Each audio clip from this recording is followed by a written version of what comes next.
I'm actually on my way to get some breadstuffs from the local bakery because the groceries that I got just yesterday aren't exactly sufficient.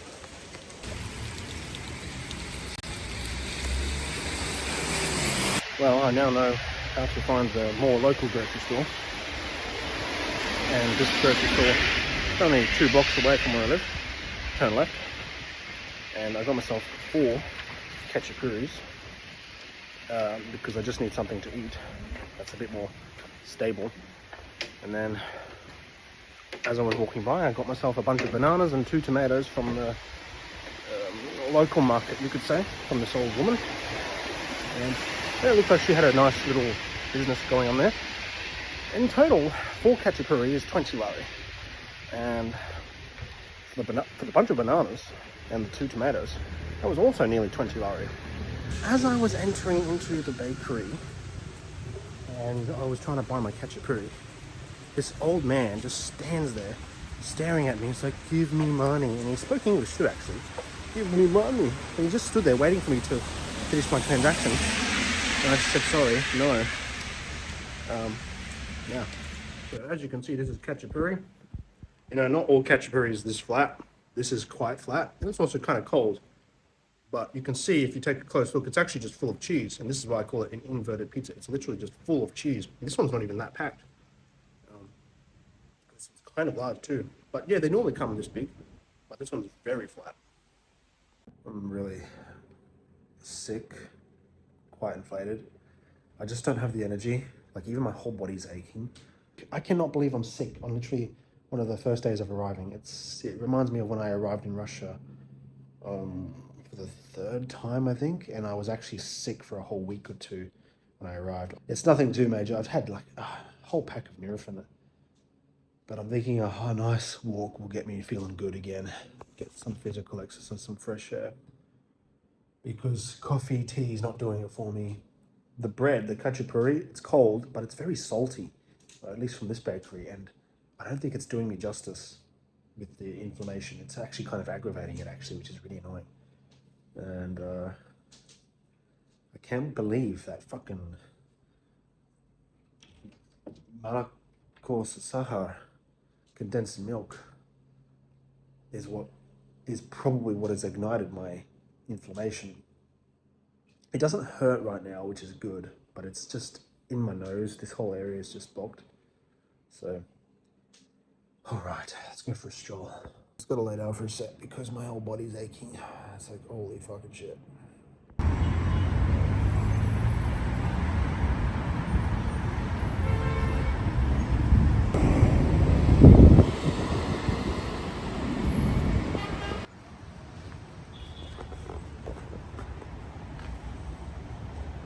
The pavement here is quite the showcase.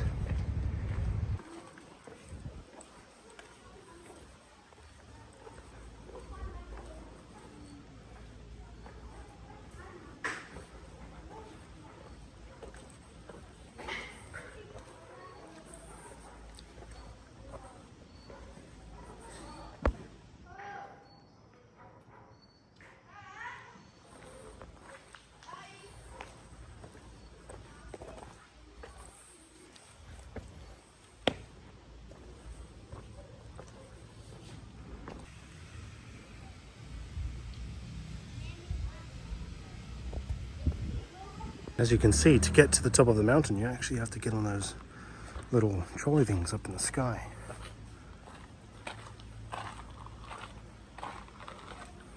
This whole road is literally just rocks.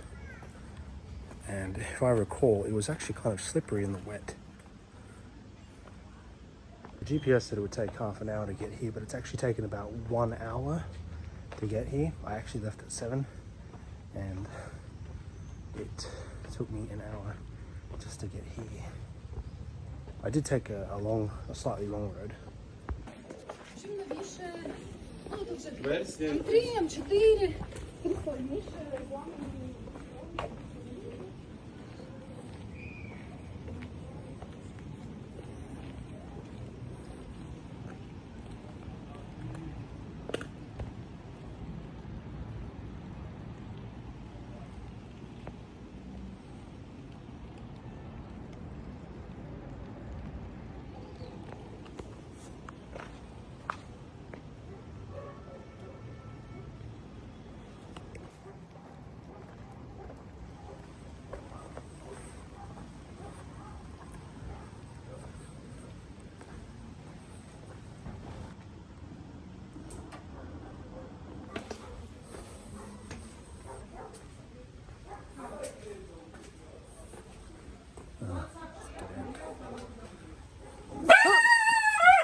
dog gave me a bit of a scare.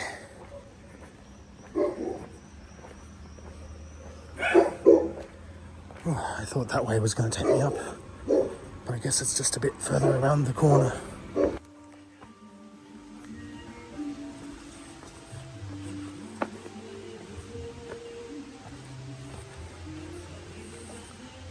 I have to wonder how some of these cars get out.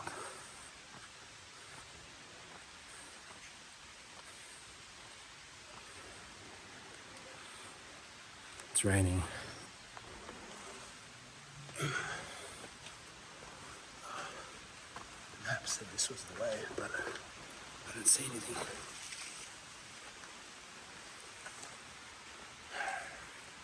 Maybe this old tunnel was the way, but it's like dark.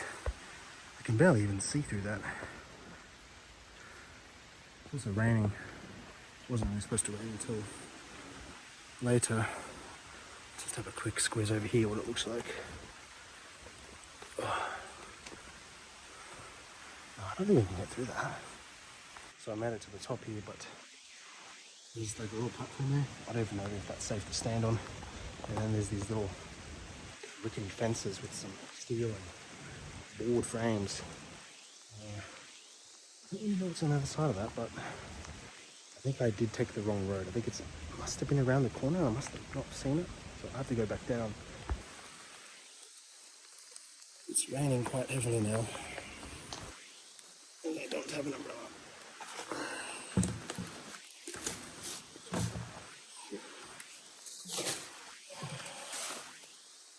I want to get to that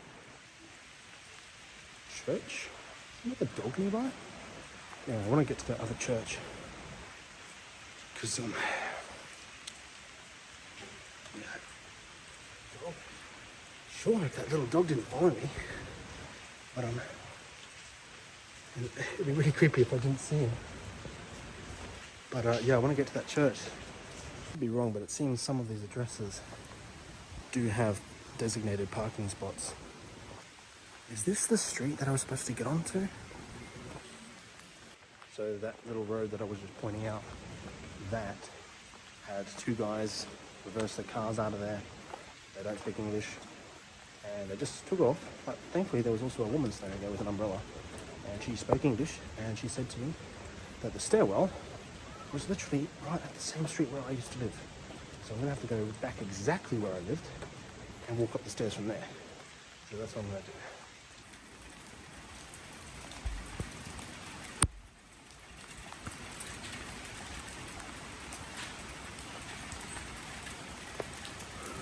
This house actually has an interesting garage setup.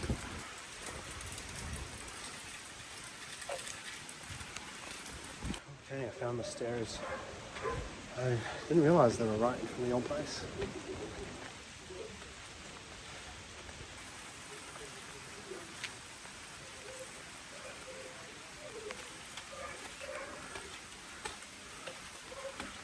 There appears to be an open gate.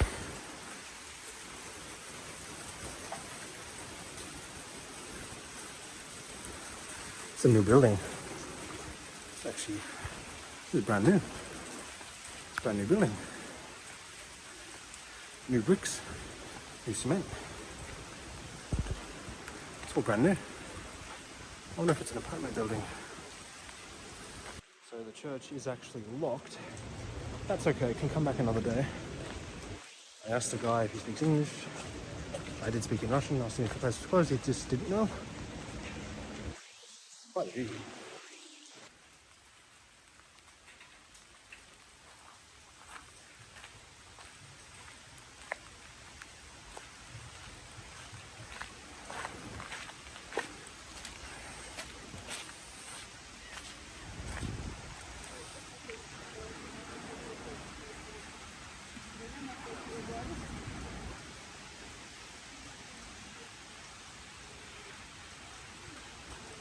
This will sum up today's little adventure. It's going to be another hour's walk back home.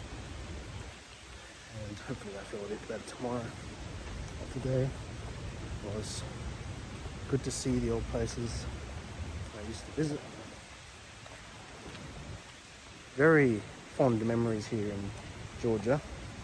The best memories I've ever had, and in Russia. Those were very good times. They were very good times. Look at these bricks. These bricks are actually very thin. They're deliberately cut this way.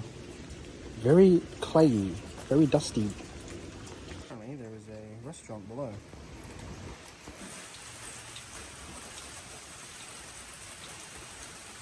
I'm not a big fan of my jacket getting wet because getting leather wet in rain is not ideal. I never told anyone this, but when I first came to Georgia originally with yours truly, I was actually a little frightened by this street. And it's because at first I thought the people who was hosting us must have been some type of, I don't know, gang members or something. I was a little bit freaked out, but everyone was actually friendly. The host was actually extremely inviting, friendly, offered to make food. We didn't really take much of the food, but they were a very welcoming couple. And even just looking at the restaurant just then, there was still quite a lot of people eating at the restaurant just now. So they're still in business. One thing I've noticed around the entire city of Tbilisi so far is that all of the first floor windows are barred. And I don't know the reason behind this. I don't know if it's because of the city being at risk of poverty and at risk of revolution or something, where people might riot, or break-ins, robberies, but it's quite everywhere.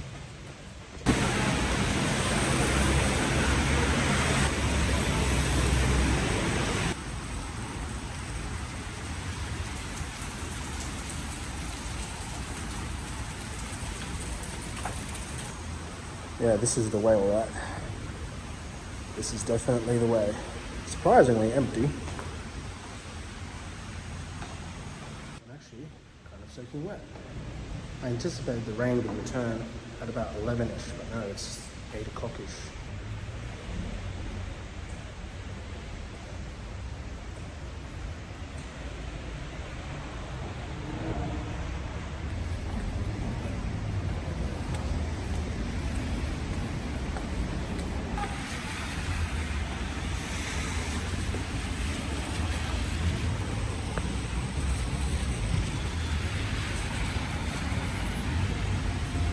That building is actually brand new. I don't recall that being there.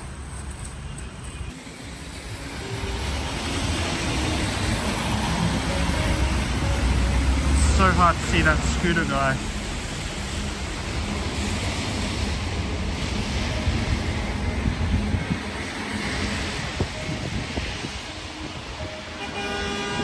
If I was to go further down this road, eventually I'd get to the Parliament.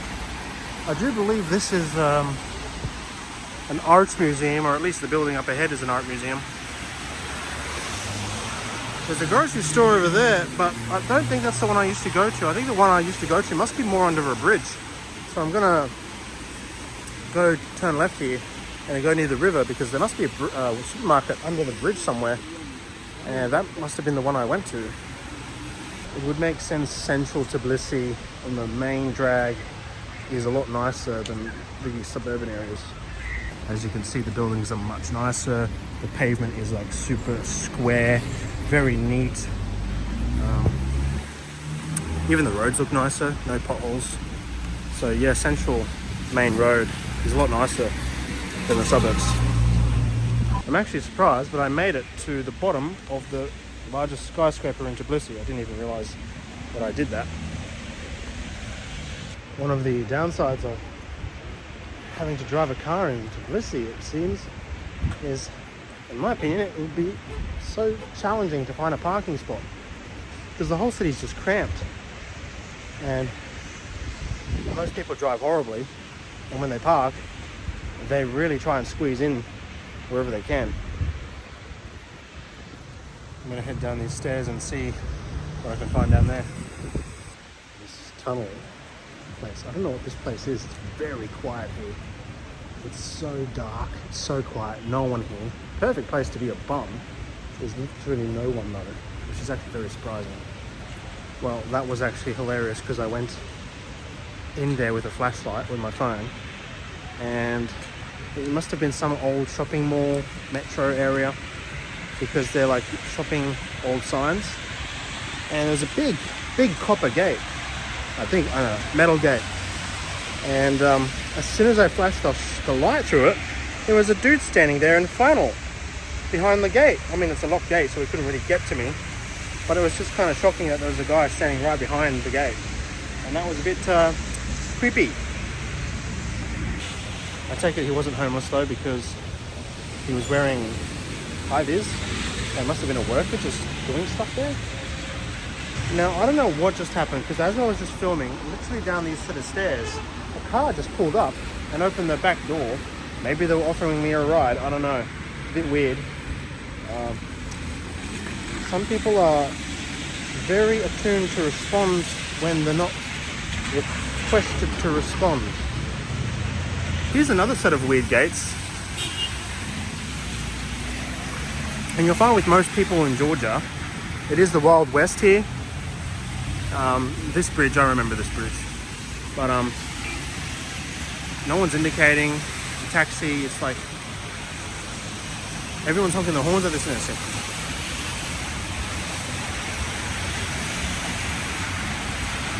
I'm wondering if I can get across this road here without having to walk all the way over there just to do that. The cars are very fast, so it's kind of unsafe. Well, I made it across. I did walk across the bridge over there. But that shop over there, that's a wine shop. They sell coffee and wine. So, might be a good place to check out some Georgian wine.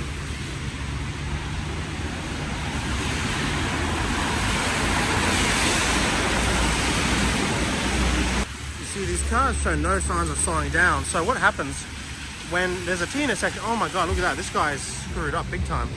But when there's a collection of cars on the other side of the T intersection, they're kind of forced to merge in together with the oncoming traffic.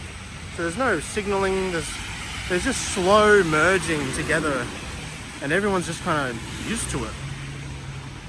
Also, I did buy that bottle of water from the grocery store, and it's only 1 coin, literally 1 coin. That's kind of like 50, 80 cents for a bottle of water here.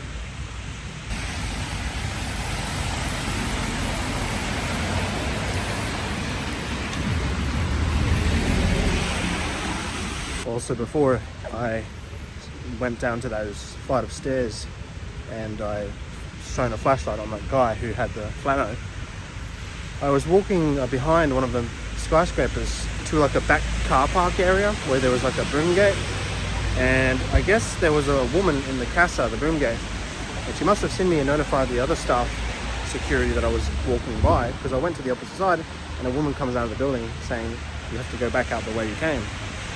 So the security with some of the stuff here, they are watching. When it comes to crossing the street, you got to sort of pray for yourself to cross safely, because people will only give way if you're in their way. And so you have to look for an opening where it's safe to do so.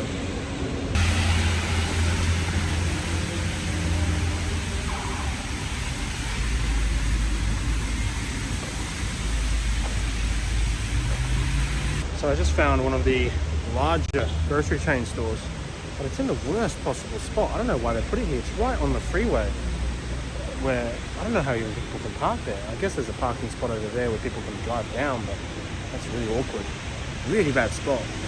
There's a fuel station here. It's very tiny.